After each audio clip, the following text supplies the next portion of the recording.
আমি চতুর্দিকের আওয়াজ বন্ধ করে দেই, পাখির আওয়াজ বন্ধ করে দেই, পশুর আওয়াজ বন্ধ করে দেই, সিএনজি ড্রাইভার আর অটো ড্রাইভারদের গাড়ি গ্যারেজে জমা দিয়ে দেই, সব দোকানদার ব্যবসায়ীরা যার যার কর্ম ছেড়ে তারা ঘরে ফিরে আসে, চতুর্দিক বন্ধ করে দেই।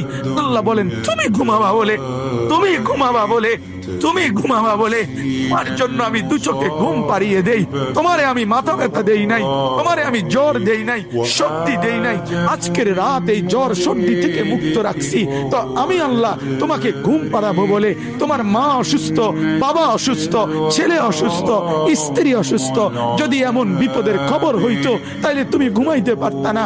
যদি তোমার পায়ে ব্যথা হইতো, আমি 2 মাস বহু রাতকে রাত আরামসে ঘুমাইতে পারি নাই, আমার পা ভেঙে গেছিল, আমি রাতকে রাত অঝরে কাঁদতাম, আল্লাহ তুমি আমার শিফা করে দাও, সুস্থ করে দাও। তাহলে আমার বন্ধু আল্লাহ বলে বান্দা তুমি ঘুমাবার জন্য আমি রাত বানালাম, আওয়াজ স্তব্ধ করলাম, দু চোখে ঘুম পাড়িয়ে দিলাম। তুমি দেখো না বান্দা, চতুর্দিকে খাট পাওয়া যায় বাজারে, আলম পাওয়া যায়, লেফ পাওয়া যায়, তোষক পাওয়া যায়, সব তো বাজারে পাওয়া যায়, কিন্তু 2 চোখের ঘুম তো বাজারে পাওয়া যায় না।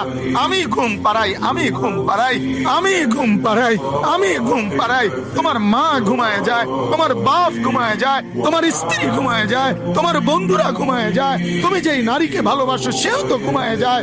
আমি আল্লাহ আমি জেগে থাকি। রাত 2টায় যদি তোমার পেশাব করতে উঠতে হয়, বাথরুমের জরুরত হয়, আমি ঘুমাই না, আমি 2 চোখ খুলে দেই, আবার তোমাকে ঘুম থেকে জাগিয়ে দেই। তো আল্লাহ বলেন এত কিছু করি আমি, আমি আমি বিনিময়ে আমি কি একটা সেজদা পাই না?